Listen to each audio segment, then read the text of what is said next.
Salutations from Wizard Studios. I am the Wizard. Today we're going to be previewing UFC 249. Let's get right into it.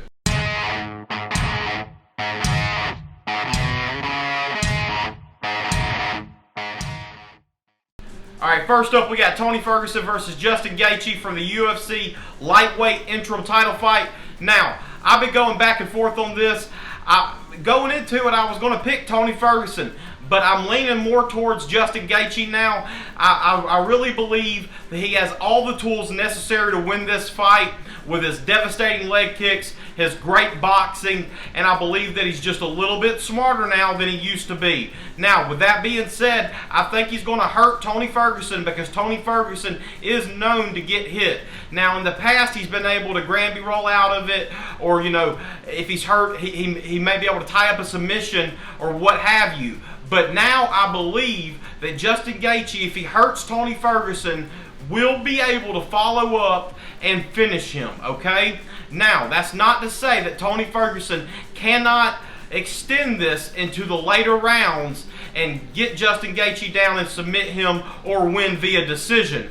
But right now, going into this fight, I am going with Justin Gaethje to win by knockout. Next up in the co-main event, we have Henry Cejudo, Triple C, versus Dominick Cruz. Now, guys, I really do believe that this is a tougher fight for Henry Cejudo that people are making it out to be. Okay, Dominick Cruz is one of the most unorthodox fighters out there, okay? His game plan is one of the most trickiest game plans in the game, okay? This dude is so hard to get your hands on. You cannot touch this guy, all right? And now if Henry Cejudo throws all of his cards off the table and just chooses to walk this dude down, like some people are saying that he should do or he may do, who's to say that he can?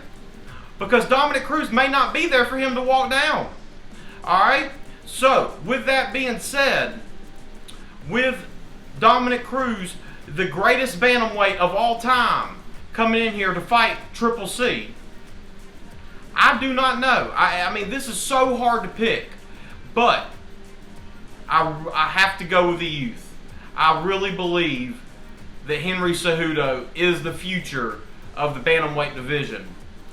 I mean, we'll see what happens when Corey Sandhagen, Aljamain Sterling, and Peter Yan come into the picture, but right now, he is the future. Now, Dominick Cruz, you know, this dude has been a historical nightmare for everyone he has faced, you know, besides, you know, Cody Garbrandt. But Henry Cejudo, this dude has been on fire lately.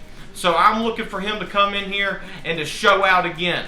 I don't know if he's going to have a striking display or a wrestling display because Dominick Cruz has always been super hard to take down. He has been a great wrestler himself in the MMA world. So, but Henry Cejudo is an Olympic gold medalist. We have to remember that.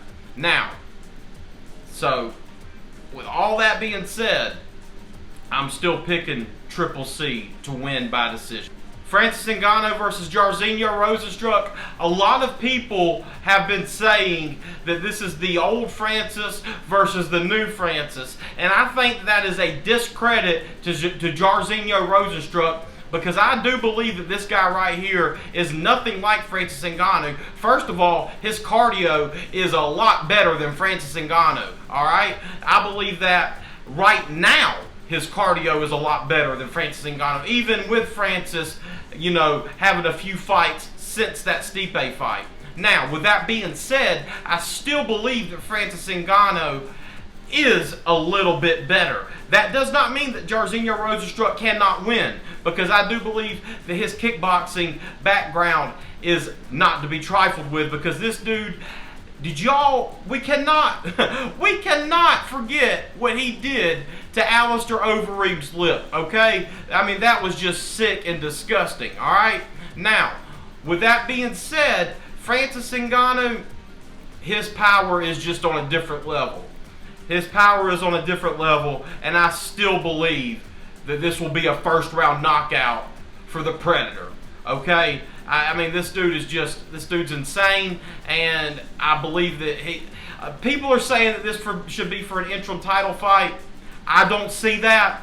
What I do see is a first-round knockout for Francis Ngannou, and I really think that this will put him in an unequivocal position to fight for the heavyweight title. No matter what, his next fight will be for the championship.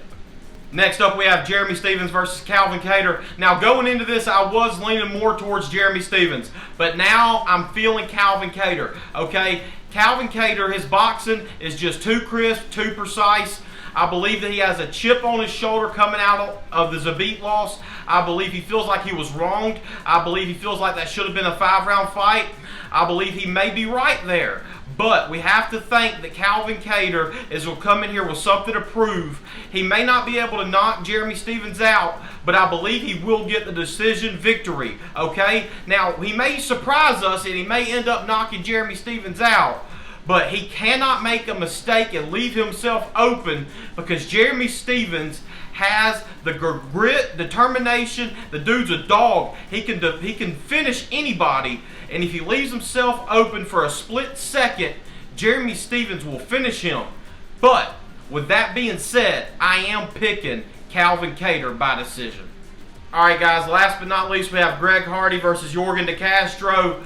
Now, I was going to come in here and pick against Greg Hardy, but I believe in his last fight against Alexander Volkov that he did prove something, that he does have a lot of heart, that he is working on his craft, and that he does have a lot of power. Even though he did not land that big shot against Alexander Volkov, I believe he's going to come in here and get the knockout and get that next bump. He's getting a little better every time, and I believe that Greg Hardy will be a player eventually in this heavyweight division. Now guys, if you like what you saw, give this video the thumbs up, and remember to subscribe for more MMA content, and we will see you in the next video.